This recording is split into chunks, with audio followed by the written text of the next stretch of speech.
ओम शांति। आज 26 मार्च 2026।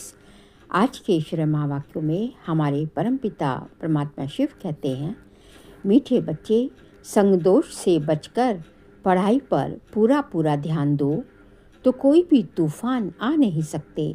बाकी माया को दोषी मत बनाओ। संगदोष से बचकर पढ़ाई पर पूरा पूरा ध्यान दो तो कोई भी तूफान आ नहीं सकते। बाकी माया को दोषी मत बनाओ। प्रश्न, कौन सी एक बात सदा ध्यान में रखो तो बेड़ा पार हो जाएगा? उत्तर है, बाबा आपका जो हुक्म। ऐसे सदा बाप के हुक्म पर चलते रहो तो तुम्हारा बेड़ा पार हो जाएगा। हुक्म पर चलने वाले माया के वार से बच जाते हैं। बुद्धि का ताला खुल जाता है। अपार खुशी रहती है। कोई भी उल्टा कर्म नहीं होता है। गीत, तुम्हें पाके हमने जहाँ पा लिया, जमी तो जमी आसमां पा लिया। ओम शांति। मीठे मीठे सभी सेंटर्स के बच्चों ने गीत सुना। सब जानते हैं कि बेहद के बाप से फिर से 5000 वर्ष पहले माफिक हम विश्व की बादशाही ले रहे हैं। कल्प कल्प हम लेते आए हैं। बादशाही लेते हैं फिर गवाते हैं।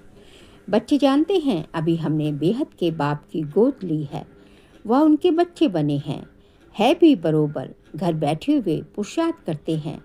बेहद के बाप से ऊंच पद पाने के लिए पढ़ाई चल रही है। तुम जानती हो ज्ञान सागर पतित पावन सर्व का सदगति दाता शिव बाबा ही हमारा बाप भी है, टीचर भी है और सतगुरु भी है। उनसे हम वर्षा लेते हैं तो उसमें कितना पुरुषार्थ करना चाहिए ऊंच पद पाने के लिए। अज्ञान काल में भी स्कूल में पढ़ते हैं तो नंबरवार मार्क्स से पास होते हैं अपनी पढ़ाई अनुसार। वहाँ ऐसे तो कोई नहीं कहेंगे कि माया हमको बिगड़ डालती है। वह तूफान आते हैं, ठीक रीति पढ़ते नहीं। वह बुरे संग में जाकर फंस पड़ते हैं। खेल कूद में लग जाते हैं इसलिए पढ़ते नहीं हैं, नापास हो जाते हैं। बाकी इसको माया के तूफान नहीं कहेंगे। चलन ठीक नहीं रहती तो टीचर भी सर्टिफिकेट देते हैं कि इनकी बद चलन है, कुसंग में खराब हुआ है। इसमें माया रावण को दोषी बनाने की बात नहीं। बड़े बड़े अच्छे आदमियों के बच्चे कोई तो अच्छा चढ़ जाते हैं, कोई शराब आदि पीने लग जाते हैं, गंदी तरफ चले जाते हैं तो बाप भी कहते हैं कि कपूत हो गया है। उस पढ़ाई में तो बहुत सब्जेक्ट्स होती हैं। ये तो एक ही प्रकार की पढ़ाई है। वहाँ मनुष्य पढ़ाते हैं, यहाँ बच्चे जानते हैं हमको भगवान पढ़ाते हैं। हम अच्छी रीति पढ़ें तो विश्व का मालिक बन सकते हैं। बच्चे तो बहुत हैं फिर कोई पढ़ नहीं सकते संगदोष में आकर के। इसको माया का तूफान क्यों कहें? संगदोष में कोई पढ़ता नहीं तो इसमें माया व टीचर व बाप क्या करेंगे? नहीं पढ़ सकते तो चले गए अपने घर।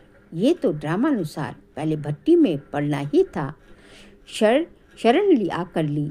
कोई को पति ने मारा, तंग किया तो कोई को वैराग्य आ गया, घर में चल नहीं सके। फिर कोई यहाँ आकर भी चली गई, नहीं पढ़ सकी तो जाकर नौकरी आदि में लगी व शादी की। ये तो एक बहाना है। माया के तूफान से पढ़ नहीं सकते।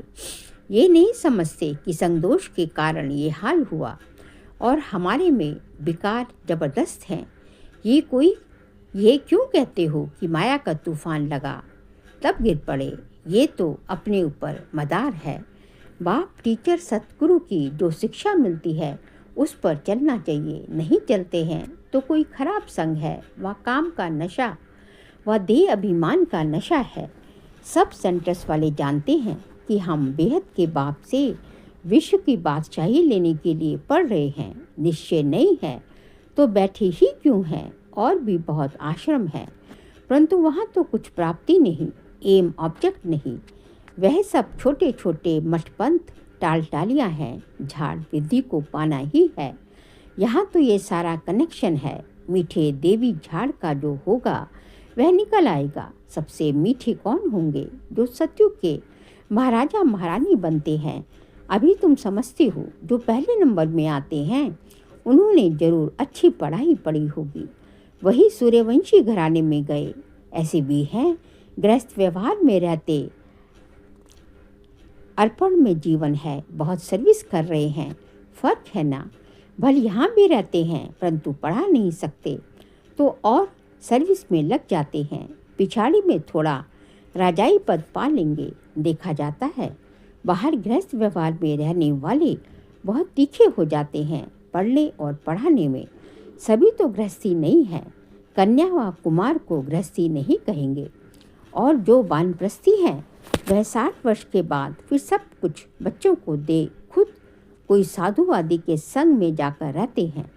आजकल तो तमोप्रधान है तो मरने तक भी धंधे आदि को छोड़ते नहीं। आगे 60 वर्ष में वानप्रस्थ अवस्था में चले जाते थे, बनारस में जाकर रहते थे। ये तो बच्चों ने समझा है, वापिस कोई जा न सके, सदगति को पा नहीं सकते। बाप ही मुक्ति जीवन मुक्ति दाता है, वह भी सब जीवन मुक्ति को नहीं पाते, कोई तो मुक्ति में चले जाते हैं। जब आदि सनातन देवी देवता धर्म की स्थापना हो रही है, फिर जो जितना पुरुषार्थ करे उसमें भी कुमारियों को अच्छा चांस है, पारलौकिक बाप की वारिस बन जाती हैं। यहाँ तो सब बच्चे बाप से वर्षा लेने के हकदार हैं, वहाँ तो बच्चियों को वर्षा नहीं मिलता। कहाँ लौकिक जीवन में बच्चों को लालच रहती है। भले ऐसे भी हैं जो समझती हैं कि ये भी वर्षा मिलेगा, वो भी ले, उनको क्यों छोड़े। दोनों तरफ पढ़ते हैं, मतलब लौकिक भी और अलौकिक भी। ऐसे किस्म किस्म के हैं। अब ये तो समझते हैं अच्छा जो पढ़ते हैं वह ऊंच पद पा लेते हैं, प्रजा में बहुत साहूकार बन जाते हैं। यहाँ रहने वालों को अंदर ही रहना पड़ता है, दास दासियाँ बन जाती हैं। फिर त्रेता के अंत में 3, 4, 5 जन्म करके राजाई पद मिलेगा। उनसे तो वह साहूकार अच्छे हैं जो सतयुग से लेकर उन्हों की साहूकारी कायम रहती है। गृहस्थ व्यवहार में रहकर साहूकारी पद क्यों नहीं लेना चाहिए। कोशिश करते हैं हम राजाई पद पाएं, परंतु अगर खिसक पड़ते हैं तो प्रजा में अच्छा पद पाने का पुरुषार्थ करना चाहिए, वह भी ऊंच पद हुआ ना। यहाँ रहने वालों से बाहर रहने वाले बहुत ऊंचा पद पा सकते हैं। सारा मदार पुरुषार्थ पर है, पुरुषार्थ कभी छिप नहीं सकता।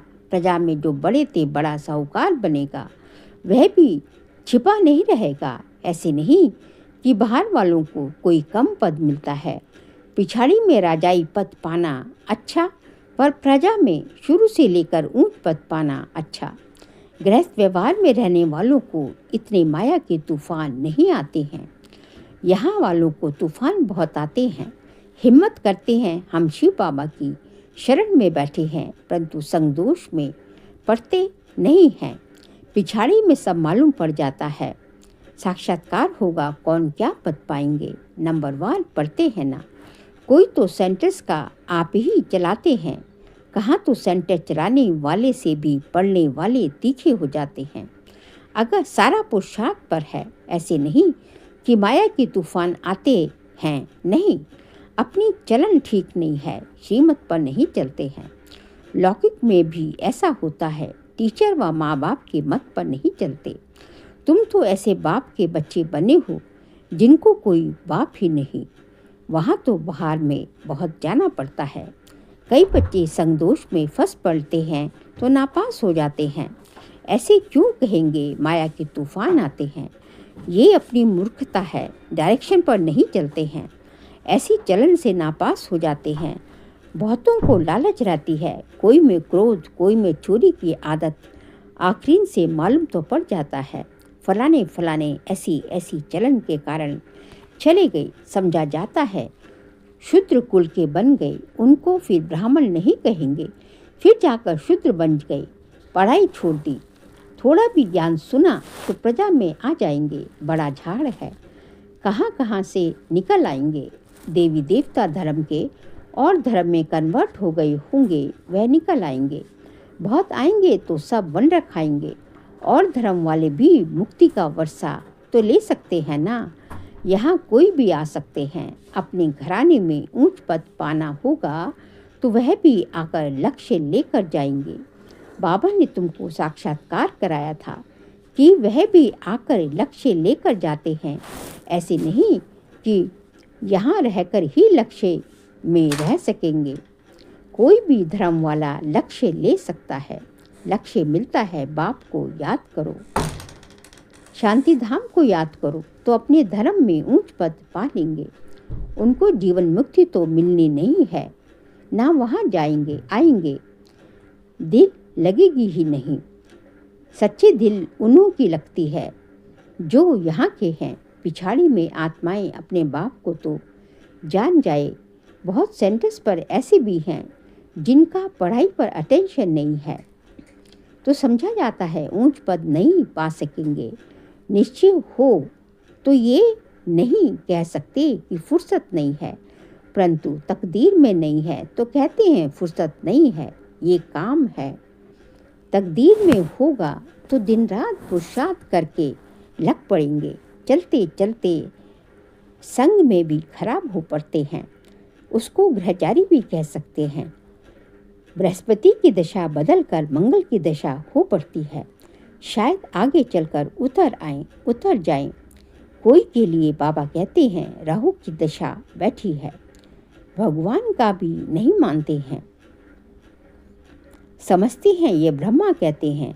बच्चों को ये नहीं पता पड़ता कि कौन है जो डायरेक्शन देते हैं। देह अभिमान होने के कारण साकार के लिए समझ लेते हैं। देही अभिमानी हो तो समझें कि शिव बाबा जो भी कहते हैं वह हमें करना है। रिस्पॉन्सिबिलिटी शिव बाबा पर है। शिव बाबा की मत पर तो चलना चाहिए ना। देह अभिमान में आने से शिव बाबा को भूल जाते हैं, फिर शिव बाबा रिस्पॉन्सिबल नहीं हो सकता। उनका ऑर्डर तो सिर पर धारण करना चाहिए, परंतु समझते नहीं कि कौन समझाते हैं। सो भी और तो कोई ऑर्डर नहीं करते, सिर्फ बाप कहते हैं मैं तुमको श्रीमत देता हूँ, एक तो मुझे याद करो और जो ज्ञान मैं सुनाता हूँ वह धारण करो और कराओ, बस यही धंधा करो। अच्छा बाबा जो हुक्म राजाओं के आगे जो रहते हैं वह ऐसे कहते हैं। अच्छा बाबा जो हुक्म राजाओं के आगे जो रहते हैं वह ऐसे कहते हैं, जो हुक्म वह राजाएं हुक्म करते थे ये शिव बाबा का हुक्म है। घड़ी घड़ी कहना चाहिए जो हुक्म शिव बाबा, तो तुमको खुशी भी रहेगी। समझेंगे शिव बाबा हुक्म देते हैं, याद रहेगी शिव बाबा की तो बुद्धि का ताला खुल जाएगा। शिव बाबा कहते हैं ये प्रैक्टिस पड़ जानी चाहिए तो बड़ा बेड़ा पार हो जाए, परंतु यही डिफ़िकल्टी है, घड़ी घड़ी भूल जाते हो। ऐसे क्यों कहना चाहिए कि माया भुलाती है? हम भूल जाते हैं, इसलिए उल्टे कर्म होते रहते हैं। बहुत बच्चियां हैं, ज्ञान तो बहुत अच्छा देती हैं, परंतु योग नहीं जिससे विकर्म विनाश हो। ऐसे बहुत अच्छे अच्छे बच्चे हैं, योग बिल्कुल नहीं है, चलन से समझा जाता है, योग में नहीं रहते हैं, फिर पाप रह जाते हैं जो भोगने पड़ते हैं। इसमें तूफान की तो बात ही नहीं। समझो ये मेरी भूल है, मैं श्रीमत पर चलता नहीं हूँ। यहाँ तुम आते ही हो राजयोग सीखने, प्रजा योग नहीं सिखाया जाता। माता पिता तो है ही, उनको फॉलो करो तो तुम भी गद्दी नशीन बनेंगे। इतना तो सर्टेन है ना, ये श्री लक्ष्मी नारायण बनते हैं तो फॉलो मदर फादर, और धर्म वाले मदर फादर को बताएं, और धर्म वाले मदर फादर को फॉलो नहीं करते हैं, वह तो फादर का ही मानते हैं। यहाँ तो दोनों हैं, गॉड तो है ही क्रिएटर, मदर का फिर गुप्त राज है। माँ बाप पढ़ाते रहते हैं, समझाते हैं, ऐसे नहीं कह सकेंगे, समझाते हैं ऐसे नहीं करो, ऐसे नहीं करो, वह ये करो। टीचर कोई भी सजा देंगे तो स्कूल के बीच में देंगे ना। ऐसे थोड़ी ही बच्चा कहेगा कि मेरी इज्जत लेते हो। बाप 5-6 बच्चों के आगे थप्पड़ मारेगा तो ऐसे बच्चा थोड़ी ही कहेगा कि 5-6 के बच्चा थोड़ी ही कहेगा कि 5-6 के आगे क्यों लगाया। नहीं, यहाँ तो बच्चों को शिक्षा दी जाती है, फिर भी नहीं चल सकते हैं। माँ तो अच्छा गृहस्थ व्यवहार में रहते, फिर पुरुषार्थ करो। अगर यहाँ बैठे डिससर्विस की तो कुछ भी थोड़ा होगा वह भी ख़त्म हो जाएगा। नहीं पढ़ना है तो छोड़ दो। बस हम चल नहीं सकते। ग्लानि क्यों करनी चाहिए? ढेर बच्चे हैं, कोई पढ़ेंगे, कोई छोड़ देंगे। हर एक को अपनी पढ़ाई में मस्त रहना चाहिए। बाप कहते हैं एक दो से सेवा मत लो। कोई अहंकार नहीं आना चाहिए। दूसरे से सेवा लेना ये भी दे अहंकार है। बाबा को समझाना तो पड़े ना। नहीं तो जब अब ट्रिब्यूनल बैठेगी तब कहेंगे हमको पता थोड़ी ही था कायदे कानून का, इसलिए बाप समझा देते हैं। फिर साक्षात्कार कराए सजा देंगे। बिगर प्रूफ राजा थोड़ी ही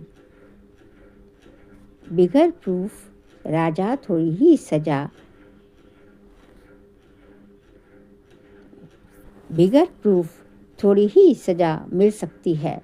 अच्छा समझाते तो बहुत हैं, कल पहले माफ़ी। हर एक की तकदीर देखी जाती है। कई सर्विस कर अपनी जीवन हीरे जैसा बनाते हैं। जो तकदीर को लकीर लगा देते हैं। अच्छा,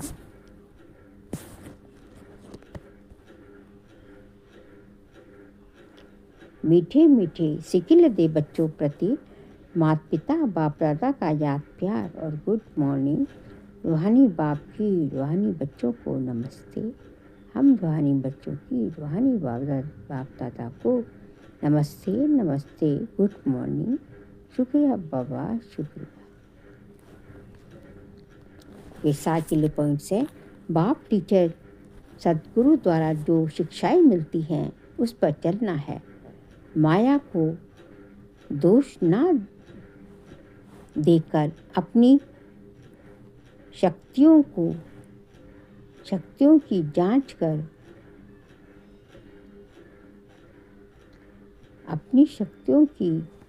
जांच कर उन्हें निकालना है।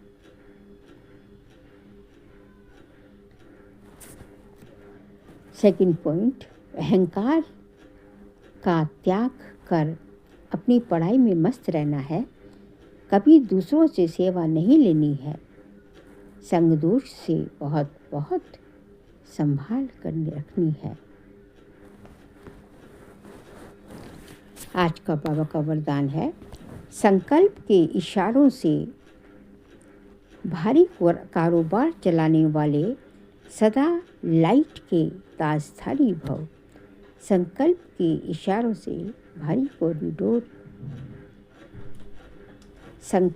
इशारों से सारी कारोबार चलाने वाले सदा लाइट के ताजधारी भव। जो बच्चे सदा लाइट रहते हैं उनका संकल्प व समय कभी भी व्यर्थ नहीं जाता। कौन? जो हमेशा लाइट रहते हैं। वही संकल्प उठता है जो होने वाला होगा। जैसे बोलने से बातों को स्पष्ट करते हैं, ठीक हो सकता है, ठीक वैसे ही वैसे ही संकल्प से सारी कारोबार चलती है। जब ऐसी विधि अपनाओ, जब यह साकार और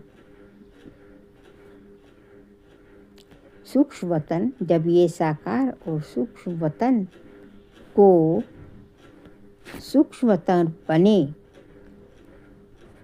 ऐसी विधि अपनाओ कि जब ये साकार और सूक्ष्म वतन बने, इसके लिए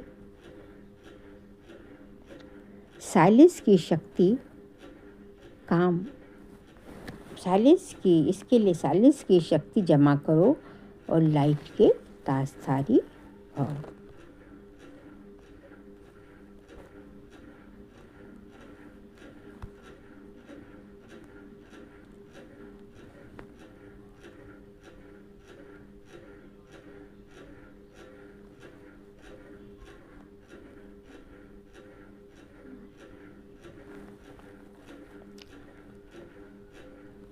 स्लोगन है, इस दुखधाम से किनारा कर लो तो कभी दुख की लहर आ नहीं सकती। इस दुखधाम से किनारा कर लो तो कभी दुख की लहर आ नहीं सकती। बाबा कहते हैं कि कलयुग जो है दुखधाम है, इससे किनारा कर लो, इससे बच के निकलना, हर परिस्थिति में जब बच के निकलना सीख लो तो आप हर परिस्थिति में सेफ रह सकते हैं। ज़रूरत होती है अपने आप को जो है युक्ति से या तो हाई जंप मार लो परिस्थिति के ऊपर, ऐसी परिस्थिति है, या साइड से किनारे से निकल जाओ, उसमें अटको नहीं, उसमें लटक नहीं जाओ, क्रॉस कर लो तो जो है आपके ऊपर दुख की लहर आ नहीं सकती। फिर मार्च मास का व्यक्ति इशारे का सब्जेक्ट है, निश्चय के फाउंडेशन को मजबूत कर सदा निर्भय और निश्चिंत रहो। आज का पॉइंट है, जैसे कार में बैटरी जब थोड़ी ढीली हो जाती है, कार अपने आप नहीं चलती है तो दूसरों से थोड़ा धक्का लगवाते हैं। ऐसे जिस भी आत्मा में आपका फेथ हो और समझो इनसे हमको मदद मिल सकती है तो उनसे थोड़ा सा सहयोग लेकर आगे बढ़ जाना चाहिए। कमजोरी की बात को ज़्यादा नहीं सोचना चाहिए, तभी खुशी में आगे बढ़ते जाएंगे। समझा? अच्छा, ओम शांति।